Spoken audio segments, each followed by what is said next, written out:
Hello everyone, welcome back to Web2App, and in this video I'm gonna show you how to set up face recognition login on Windows 11.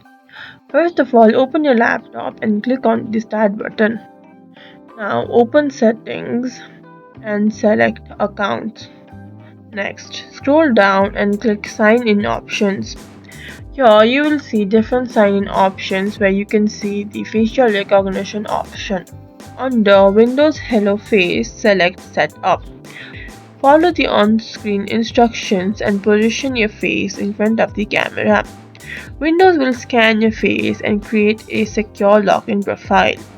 Once setup is complete, lock your computer and test the feature. Keep in mind that face recognition requires compatible hardware, such as a Windows Hello supported camera. If you don't see the option, your device may not support facial recognition. And that's it. That's how to set up Windows Hello Face on Windows 11. And if this video helped, follow us for more tips and tutorials.